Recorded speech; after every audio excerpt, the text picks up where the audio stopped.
Hello everyone, চলে আসলাম আরেকটা mini blog নিয়ে। আজকে ছিল আমাদের ফার্স্ট ডে অফ এক্সিবিশন। তো দুপুর দুটোর মধ্যে আমরা তাড়াতাড়ি রেডি হয়ে চলে গেলাম একটা রিক্সা করে। গিয়ে দেখলাম সবার মোটামুটি স্টল সাজানো প্রায় হয়ে গেছে। আমাদের একটু তাড়াতাড়ি টেবিল দিয়ে দেওয়া হলো, আমরা সাজাতে শুরু করে দিলাম। তো এই দেখো আমরা টেবিল সাজাচ্ছি অলরেডি, মা আর আমি মিলে। তারপর আমাদের এখানে পরিপাটি গ্রুপের পক্ষ থেকে একটু ছোট ছোট আই কার্ডও দিয়েছিল সবাইকে। তো তারপর আমাদের স্টল সাজানো হয়ে গেছিল। এই দেখো এটা হলো মেনু কার্ড আর এই হলো আমাদের টেবিল।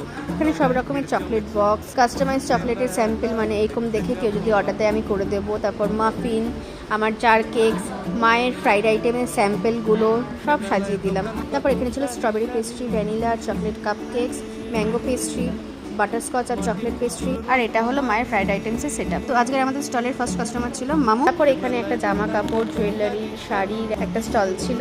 তার পাশের স্টলটাতেই ছিল কসমেটিক্স, কিছু জুয়েলারিজ, কুর্তির কিছু কালেকশন আর খুব সুন্দর সুন্দর কিছু ঝুমকাসের কালেকশনও ছিল। তার পাশের স্টলটায় আবার অনেক রকমের নেক পিস, ব্যাঙ্গেলস, হ্যান্ডমেড জুয়েলারিজ, সব রকমের এখানে স্যাম্পল পাওয়া যাবে। পরের স্টলটাতেই ছিল এরকম গোল্ড প্লেটেড জুয়েলারিসের এরকম কালেকশন। এখানে তো বিভিন্ন মানে অনেক রকমের ভ্যারাইটিসের ব্যাঙ্গেলস ছিল, হোম ডেকর আইটেমস ছিল। হোম ডেকর আইটেমগুলো এখানে খুব ভালো। তারপর এখানে কুর্তির একটা স্টল ছিল। তার পাশে ছিল শাড়ি আর পাঞ্জাবির একটা স্টল, এখানে অনেক রকমের শাড়ি ছিল। তারপরে ছিল এখানে একটা সিটি গোল্ডের স্টল, মানে এখানে সিটি গোল্ডের সব রকমের জুয়েলারিজ পাবে আর খুব রিজনেবল প্রাইসেও। তারপর নিচে ছিল একটা কুর্তির স্টল, এখানে 1 পিস 2 পিস 3 পিস সব রকম পাওয়া যায়, একদম ব্র্যান্ডেড কোয়ালিটি আর রিজনেবল প্রাইসেও। তারপরের স্টল মানে এখানে ছিল হোমমেড সেন্টেড ক্যান্ডেলসের একটা স্টল, এখানে কিছু হোমমেড চকলেটেরও আইটেম ছিল।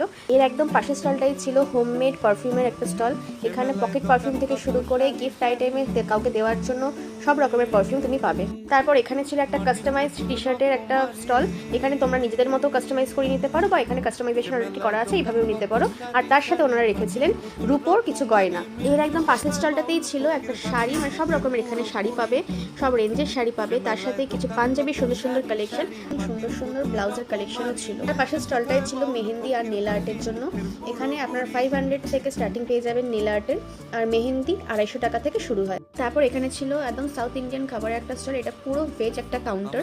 তারপর এটা তো আমার স্টল দেখালামই তখন। আর তার পাশে ছিল মোমো, সব রকমের মোমো পাবে, আর ফ্রাইড রাইস চিলি চিকেন কম্বোর একটা স্টল। তার কিছুক্ষণ পরেই আমাদের 19 নম্বর ওয়ার্ডের কাউন্সিলর শম্পা পিসি এসেছিল আমাদের এক্সিবিশনের উদ্বোধন করতে। তো সবার প্রথমে শম্পা পিসি প্রদীপ জ্বালিয়ে আমাদের এক্সিবিশনের উদ্বোধন করে দিল। তারপর ওনাদের সম্বর্ধনাও জানানো হলো। তারপর শম্পা পিসি একটু সব স্টলগুলো ঘুরে ঘুরে দেখলো, তারও যেগুলো ভালো লাগলো একটু কেনাকাটা করলো। তারপর সন্ধ্যেবেলা চা দেওয়া হয়েছিল, বাট আমি চা খুব একটা খাই না, কিন্তু খুব মাথাটা ধরেছিল তাই আমি 1 কাপ চা খেয়ে নিলাম। আর এই দেখো তোমাদের তো দেখানোই হয়নি, এটা ছিল আমার আজকের আউটফিট। সবাই কমেন্ট করে জানিও আমি কেমন লাগছে। তারপর মা, আমি আরও অনেকে সবাই মিলে করা ছবিও তুলে নিলাম।